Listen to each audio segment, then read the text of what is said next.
Hey guys, how's it going? Volta here, and today we shall be taking a closer look at the Lamzu Atlantis Mini. So, starting off, this was my first experience with the Lamzu brand, and I wanted to wait for the Lamzu Atlantis Mini to drop since I prefer smaller mice with my 18 by 9 centimeter hands. I also specifically wanted to wait for the black and charcoal version since I heard such good things with regards to the Lamzu Atlantis OG coating, and I just wanted to test it out for myself. So here we are. Now we can take a closer look at the unboxing experience, which I'm sure some of you might be familiar with. But like I mentioned at the start of the video, this is my first experience with the Lamzu brand, and the unboxing experience is absolutely superb. Especially when you consider other brands might be going for the minimalistic look, but here no expenses were spared.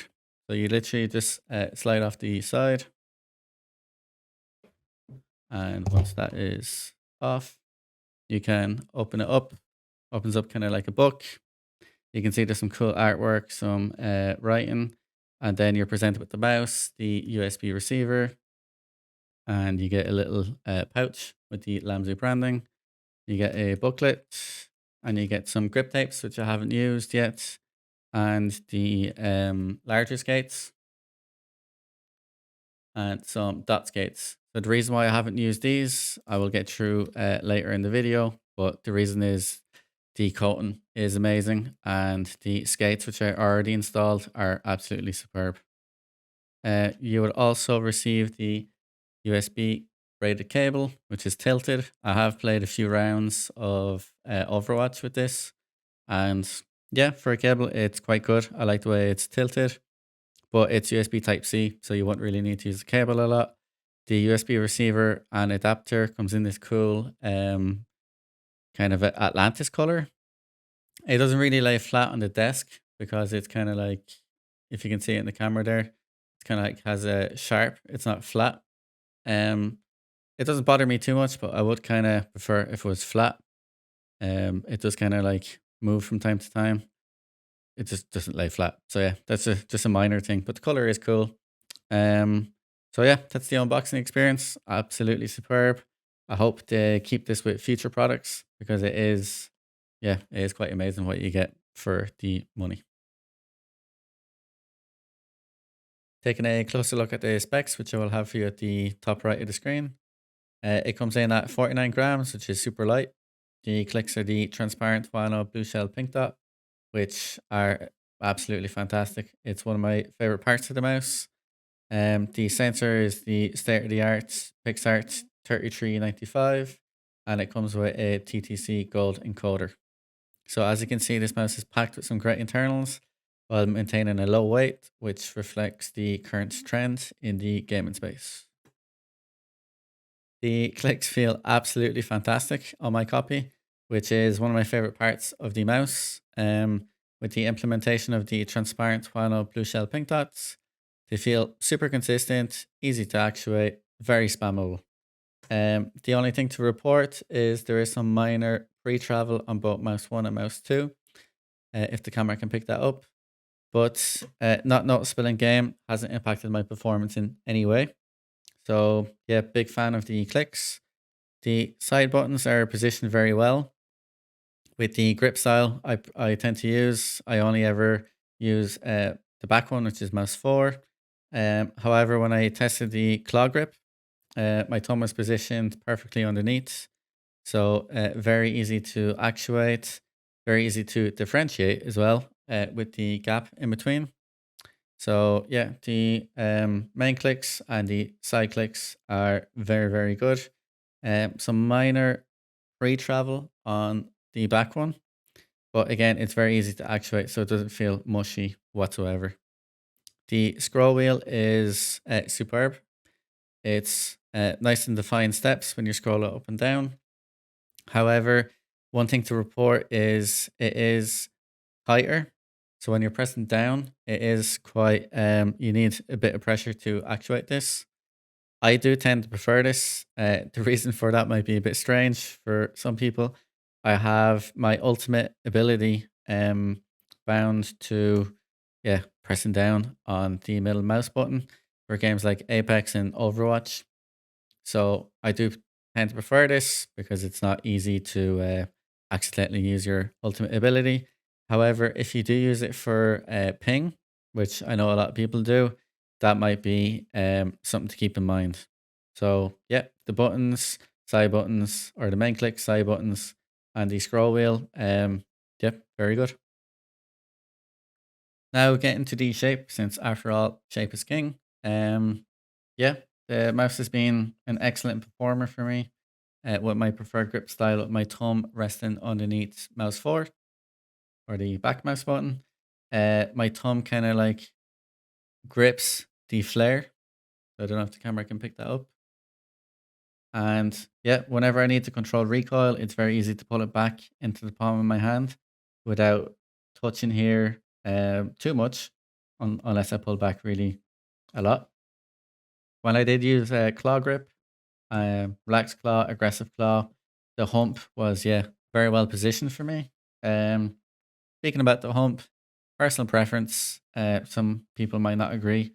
I would like if or prefer if it was maybe slightly, ever so slightly raised, maybe by a millimeter or two. I think that would be perfect for me. But again, personal preference. So yeah, I have performed extremely well with this, with the shape being so locked in.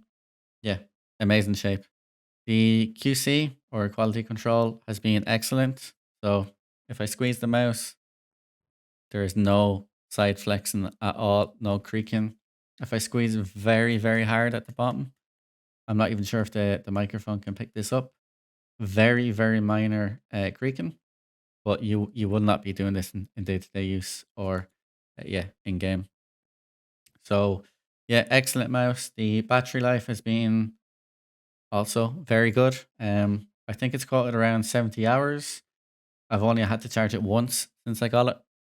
And yeah, so overall, the shape, QC, and battery has been amazing. Another thing to kind of mention was the mouse gates. So with the OG Atlantis, apparently there was some problems with some wobble. Now I haven't tested the OG because yeah, I prefer smaller mice. So like I said at the start of the video, I was specifically waiting for this version to come out. But in some other reviews, it has been mentioned that the side to side wobble has been addressed with the Mini, comparing it to the OG. So that's a positive. And getting to the coating, and oh boy, the coating. This has been one of the best parts for me for this mouse. It is absolutely insane. It is so grippy. You don't need to wear an arm sleeve. It's just I'm so used to wearing an arm sleeve now. I just wear one. I have tested it without an arm sleeve, and it's super grippy, very comfortable. Picks up a small, tiny bit of residue, but it kind of disappears by itself. Very easy to clean, but it's one of the best coatings I've ever used. The mouse does come with some grip tape, like I mentioned, which I haven't needed to use because the coating is so good, and it's similar when I talk about the mouse gates. So, like we went through in the unboxing section, it comes with the larger mouse gates, it comes with the dots gates. But again, I haven't used or had to use these so far because the mouse gates out of the box are so good. Just to cover the software, there's not much to talk about here. It's just some basic mouse software. Designed by Lamzu, but it's similar to some other software by different companies, which is currently used. You can adjust the debounce setting, um, some of the key settings. You can have different profiles. You can adjust the DPI settings. I normally only ever use 800 or 1600. So you can add and remove some options here. Adjust the polling rate. Again, this is the 1000 hertz option, the liftoff distance, and you can edit some macro and some key list. The percentage of the battery is displayed on the top right. So yeah, not much to talk about software wise, but yeah, just to add it into the video, just in case you're curious about this section. I will also link a video in the description from Liam over at AimAdapt. He recently dropped a video with regards to the Lamzu Atlantis Mini, but the 4K version, which is currently in the works. So if you would like to check that video out, yeah, linked in the description. Feel free to drop a like and a subscription to Liam if you haven't already. He has some amazing content over there on his YouTube channel. This is again the 1K version, but if you are interested in 4K or absolute top performance, again, you can check that video out just to see if that is something that you might prefer. Now to wrap up the video, and you may have also noticed that I'm using the Lamzu Energon mousepad, and I recently got the X2 Mini wireless, the board edition. So hashtag Zebra Gang. Yeah, I've been loving the pad, but I just would like to do some more testing with some different mice and mice feet, because I've been using the SkyPad 3.0 for so long. Yeah, I just want to do some more testing. So if you would like to look out for them videos, they should be dropping real soon. If you made it this far in the video, you're an absolute legend. If you like the content, feel free to hit the thumbs up, drop a subscription, and any comments or feedback would be greatly appreciated. Until next time, I will leave you with some gameplay running in the background. And yeah, until then, peace out. Push them from each sector until they have nowhere else to run.